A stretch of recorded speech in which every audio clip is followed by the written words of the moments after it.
कबड्डी हा मर्दानी खेळ, जिथे लागतो शक्ती आणि युक्तीचा ताळमेळ, त्याचे गातो मी गुणगान. जो खेळ आहे उभ्या महाराष्ट्राची शान. सारे खेळ मागे पडले अशी मारली रे मुसंडी. हर एकाच्या ओठी आता एकच खेळ, कबड्डी.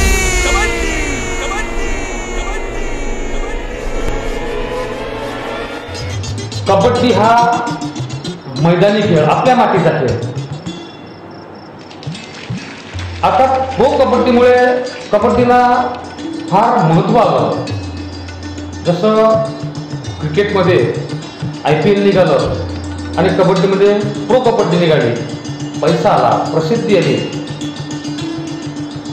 आताचे लोक प्रो कबड्डीकडे इन्स्पायर होऊन आले. पण जे परीक्षेचे चिठ्ठे आहेत, आज त्यांचं वय 30 वर्षाचं आहे. म्हणजे जे यापर्यंत पोचले, जेव्हा ते खेळायला लागले तेव्हा प्रो कबड्डी नव्हतं असा माझा अंदाज आहे.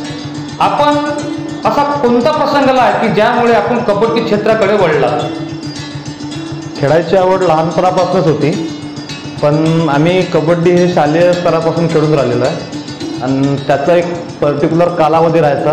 ते संपलं की त्या शाळेतून तो खेळ संपायचा. पण आम्ही नेहमीच गल्लीबोळ्यातून पोरं लहान पोरं टीम बनवून कबड्डीचे असं स्वतः खेळायचं. जसं प्रो कबड्डी खेळून आताचे मुलं कबड्डी खेळतात, असं कुठल्या तरी इव्हेंटमधून आपण कबड्डी मनाशी घट्ट केलं की आपल्याला कबड्डी खेळायचं म्हणून? हो, बिलकुल. 2008मध्ये जेव्हा मी 7वीत 8वीत होतो, तेव्हा वडिलांसोबत तरतुणस्थळीमध्ये झालेल्या ज्या क्रीडा स्पर्धा होता ऑल इंडियाच्या अखिल भारतीय, तिथे बघण्यासाठी गेलो होतो. आणि ते मी जे पहिल्यांदा बघितलं तर त्याची जे छाप सोडून गेलेली जी टुर्नामेंट होती, तेव्हा जे नावाजलेले प्लेयर होते, तर त्यांच्यामुळे मी खूप इन्स्पायर झालो. आणि असं करता करता माझी खेळातली रुची वाढली. आणि मग मी त्याची थोडीशी माहिती काढली की मला सुद्धा क्लब जॉईन करायचा आहे. आपण शालेय क्रीडामध्ये कॉलेजपर्यंत खेळला का मिडलमध्ये खेळला? मी सांगायचं असं की मी कबड्डी क्षेत्रात शालेय स्तरापासून नाही खेळलो. मी हे आलेलो आहे ज्युनियर कॉलेजपासून. हां, आणि करत असताना कुठलाही खेळ त्यामध्ये मार्गदर्शन हवं. हां, मग आपण मार्गदर्शन कुठून घेतलं? तेच टुर्नामेंटपासून जसं माहीत पडलं की खेळायचं आहे म्हणून मला, मग माहिती पडलं की वैष्णवी स्पोर्टिंग क्लब नावाचा एक क्लब आहे, ज्यांचे अध्यक्ष डॉक्टर अविनाशजी ठाकरे आहेत. मी त्यांना भेटलो आणि त्यांना मी माझं सांगितलं की मी कबड्डी खेळण्यास इच्छुक आहे आणि मला कबड्डी खेळायची आहे. तर त्यांनी मला खूप सांगितलं की तू ये, तू कमी वयाचा मुलगा आहेस, तू खूप चांगल्या पद्धतीने खेळू शकशील. आणि जेव्हा मी त्यांच्याकडे खेळायसाठी, त्यांच्याबरोबर खेळण्यासाठी गेलो, त्यांनी बरंच काही मला शिकवलं. खूप काही लोक होते सिनियर्स शिकवणारे, त्यांनीसुद्धा खूप मार्गदर्शन केलं. आमच्या मंडळाचे जे जुने प्लेयर होते, गणेशजी साखरे आहेत, त्याच्यानंतर उगले सर आहेत, रमेशजी कडू आहेत, असे भरपूर लोक होते, प्रभाकरदादा खोरपे. आणि खूप म्हणजे ज्या लोकांनी प्रत्येक वेळेस ग्राउंडवरच नाही तर बाहेरसुद्धा खूप लोकांनी सपोर्ट केला.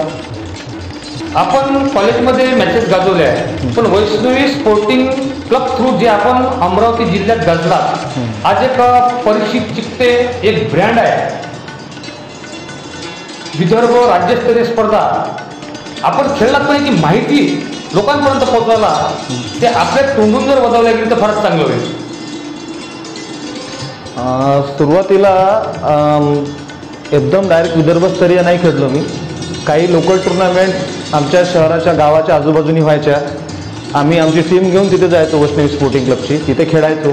काही काळ आम्ही तिथे आम्हाला पराभव पत्करावा लागला, पण सगळ्यांचा कॉन्फिडन्स एवढा होता की आपण एका पॉईंटने हरत आहे, आपण अजून चांगली प्रॅक्टिस केली तर अजून चांगलं बनू शकतो. कुठेतरी आम्ही स्वतःच्या मतानं न खेळता मग आम्ही आमच्या सिनियरला सोबत घेऊन जायचो. त्यांची गाईडलाईन मॅच खेळता खेळता सोबत करून घ्यायचो, कसं खेळायचं, काय खेळायचं. उगले सर, गणेशभाऊ साखरे, ज्यांना ज्या पद्धतीनं आमच्या मंडळाला, अन्सारदादा मिर्झा, हे लोक ज्या पद्धतीनं आमच्यासोबत येत होते किंवा ज्या पद्धतीनं अल्टरनेट होते, तेव्हा आम्हाला ते मॅच खेळवताना एक कोचिंग करायचे. मग आम्हाला हे समजायला लागलं की नेमकं मॅच खेळायची कशी आहे. अशा पद्धतीनं आम्ही प्रत्येक ठिकाणी फायनल मारत गेलो आणि नाव होत गेलं. जसं जसं आमचं जिल्ह्यावर नाव गेलं की वैष्णवी स्पोर्टिंग क्लबची टीम खूप चांगली आहे, आपण विदर्भस्तरीयवर या टीमला कॉल द्यायला हवा. असं करता करता मग आम्हाला कॉल मिळायला लागला आणि आमची तिथं सुद्धा खूप चांगल्या प्रकारे परफॉर्मन्स दिला. काही ठिकाणी आम्ही फायनलसुद्धा खेळलो आणि असं करता करता पूर्ण टीमचा कॉन्फिडन्स एवढा वाढला की फायनल चांगल्या चांगल्या टीमांसोबत, ज्या टीमा नावाजलेल्या होत्या, ज्यांचे आम्ही नाव ऐकायचो किंवा त्यांचा खेळ बघायचो, अशा टीमांसोबत सुद्धा आम्हाला खेळायला मिळालं. आणि सर्वात मोठा आनंदाचं हे की आम्ही फक्त आमचे टीमचे मेंबर घेऊन नेहमी खेळायचो. ते लहान असो मोठे असो सगळे एकजीव होऊन खेळायचे. आणि ज्या कबड्डी हे जे क्षेत्र आहे या क्षेत्रामध्ये थोडंसं वेगळेपणा आलेला आहे. तो वेगळेपणा तुम्ही जपला, फक्त स्वतःच्या क्लबचे तो लहान असो तो मोठा असो असेच आपण खेळवले आणि त्याच्यामधून आपण बनले. पण पहिल्यांदा जेव्हा आपण स्वतःची मुलं घेऊन ट्रॉफी जिंकली तो आनंद व्यक्त कसा केला? सर्वात प्रथम की जेव्हा आपण कधी कधी एका पॉईंट 2 मिनिटांनी मॅच हारतो तेव्हा खूप दुःख होते. पण फायनली जेव्हा आपण फायनल मॅच जिंकतो, ती कुठलीही टुर्नामेंट असो, छोट्यातली छोटी असो किंवा मोठ्यातली मोठी टुर्नामेंट असो, पण प्रत्येक टुर्नामेंट जिंकण्याचा आनंद हा वेगळा असते. जेव्हा आम्ही पहिल्यांदा शील्ड घ्यायसाठी स्टेजवर गेलो होतो तेव्हा आम्ही खूप इमोशनल झालो होतो. कारण की एवढ्या वर्षापासून आम्ही मेहनत करत होतो. त्या एवढ्या दिवसांचं जे चीत होतं ते त्या ट्रॉफीत आम्हाला दिसत होतं की आमचे जे कष्ट होते ते केलेले ते आम्हाला त्या ट्रॉफीमध्ये दिसत होते. आणि प्रत्येकजण ते ट्रॉफी हाती आल्यावर प्रत्येक जणाला ते एक इन्स्पायर करून गेली की आपण आणखीन मेहनत केली तर कंटिन्यू आपण जिंकू शकतो.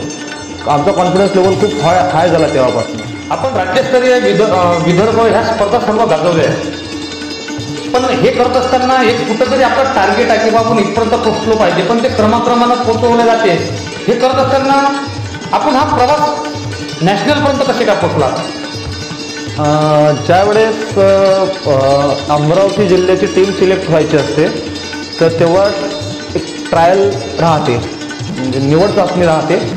त्या निवड चाचणीसाठी आपलं परफॉर्मन्स तिथे द्यावं लागतं. तर जेव्हा डेट आली होती निवड चाचणीची तर त्याच्या काही महिन्या आधीपासून आम्ही प्रॅक्टिसमध्ये तर होतोच, पण प्रॅक्टिसची लेवल वाढवण्यासाठी तिथं परफॉर्मन्स द्यायसाठी खूप मेहनत करायची होती. तर आमच्या क्लबचे खूप सगळे मेंबर अल्टरनेट ग्राउंडवर यायचे एक एक करून. कधी ज्यांचं जसं पॉसिबल होईल तसे ते यायचे. बंडूभाऊ गावंडे रोज सकाळी येऊन प्रॅक्टिस घ्यायचे, वर्कआउट करून घ्यायचे.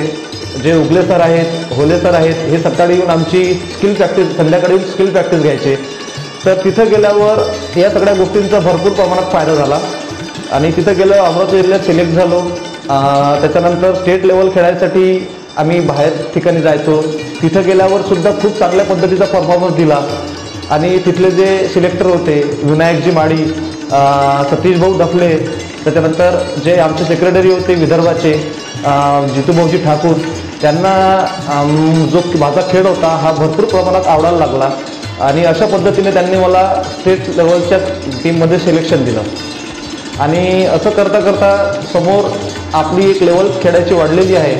तर कुठेतरी खूप सगळा डाएट वगैरे द्यावा लागतो, सगळ्या गोष्टी कराव्या लागतात. तर प्रत्येक वेळेस मंडळाने एवढा सपोर्ट केला की सगळे मंडळाचे सदस्य की तुला काही हवं का, काही पाहिजे का, तुझं डाएट प्रॉपर सुरू आहे की नाही आहे. आमचे जे डॉक्टर साहेब आहेत, अध्यक्ष साहेब, त्यांनी प्रत्येक वेळेस डाएट टुर्नामेंट याबद्दल काही अनुभव हाच की आपण जसं IPL आहे, IPL खेळत असताना आपल्याकडून IPL मधून प्लेअर बनले. IPL मध्ये क्रिकेटमध्ये बाहेरचे प्लेअर खेळतात. तसं तुम्हाला प्रो कबड्डीचे विषय प्लेअर होते का आणि कोणते कोणते होते त्यांच्यासोबत जो खेळाचा आनंद आपण लुटला ते आपल्या शब्दात बदलतात? खरं सांगायचं झालं तर आपण जे लोक टीव्हीत बघतो आणि त्यांना आपण इन्स्पायर होतो, त्यांना स्वतःच्या नजरेसमोर बघितल्यावर वेगळा आनंद भेटतो की अरे आपण त्यांना टीव्हीत बघितलं आहे किंवा काही बघितलं आहे. पण जेव्हा आपण मैदानात उतरतो, असं माझं पर्सनली एकट्याचं आहे किंवा कोणा सर्वांचं असू शकते अशातला विभाग नाही, पण जेव्हा मैदानात आपण उतरतो तर कुठला स्टार मॅटर करत नाही, कुठला मोठा प्लेअर हे करत नाही. फक्त एवढंच दिसते की ते आपले अपोजिट प्लेअर आहे, अपोनंट आहे आणि आपल्याला त्यांच्यासोबत जीव लावून खेळायचं आहे, त्यांना हरवायचं आहे. फक्त एवढंच समजते, बाकी काही समजत नाही. आपण ज्या टुर्नामेंट आता खेळून आला त्यामध्ये कोणते प्रदेशातून खेळले? प्रो कबड्डीमध्ये खेळणारे सर्वच प्लेयर हे नॅशनल टुर्नामेंटला उतरतात. त्यातले भरपूर प्रदीप नरवाल, नितीन तोमर, दीपक हुड्डा असे, चेरलातन, श्रीकांत जाधव, त्याच्यानंतर महाराष्ट्रातले भरपूर प्लेयर, असे भरपूर प्लेयर त्या टुर्नामेंटमध्ये खेळायला येतात आणि खूप जबरदस्त परफॉर्मन्स देतात. आपण ज्या टीम सोबत खेळले त्यामध्ये कोणते कोणते प्लेयर प्रो बनले होते? पंजाबसोबत मॅच झाली होती तेव्हा सुद्धा मनिंदर सिंग, आणखीन 3-4 प्लेयर होते. त्यानंतर राजस्थानसोबत मॅच झाली आमची, दीपक हुड्डा हे होते, हे इंडियन टीममध्ये खेळलेले होते. इंडियन टीममध्ये करणसुद्धा आहेत आणि हिमाचल प्रदेशमध्ये सुद्धा खेळलो.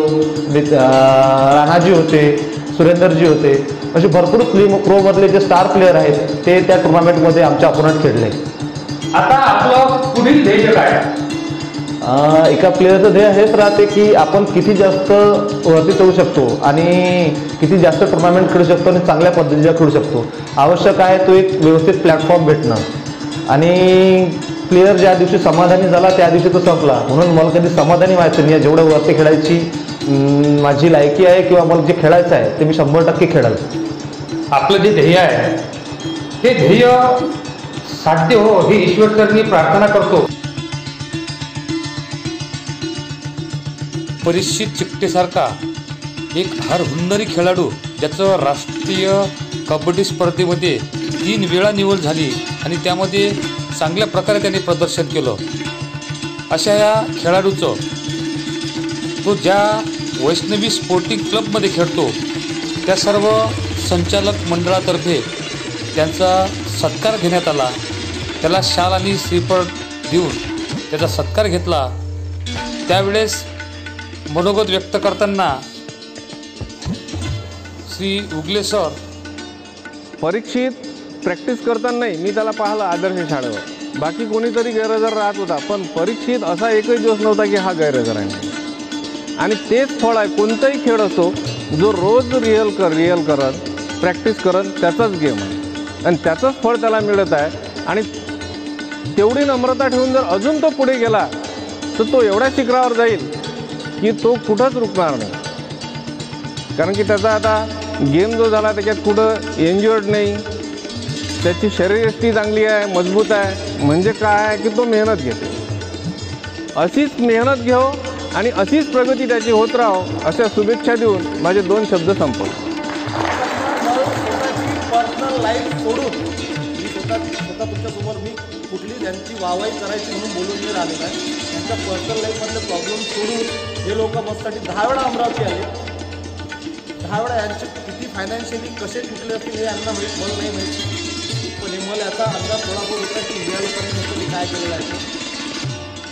हे सगळं झाल्यानंतर मी कुठेतरी स्टँड झालो होतो. कारण की शहरातले लोक, वरचे लोक मला लाईक करत नव्हते. ते मग प्रत्येक वेळेस खालच्या दर्जाचा प्लेअर समजत होते की तू नाही खेळू शकता, तू मुजर आहे, किसी को रिस्पेक्ट नाही देता. या पद्धतीच्या सगळ्या गोष्टी मजबूत झाल्या होत्या. आणि भरपूर अमरावतीचे प्लेअर असे होते की तुम्हाला डॉमिनेट करत होते. त्यांनी मला इन्करेज कधीच केलं. सो त्यामुळे सगळ्यात मोठा हात जो होता या लोकांचा होता. हा प्रॅक्टिकली जरी कोणी तिथं आलं नसेल पण मेंटली आणि जे असतात ना गुण विशेष म्हणून त्या सगळे लोक मस्त होते. त्यासाठी सर्वांचे आभार आणि खूप खूप थँक्यू सर्वांसाठी. आजी दादा जो मोठा भाऊ आहे प्रत्येक वेळेस फायनान्शियली असो की मेंटली असो की म्हणजे फॅमिली मेंबर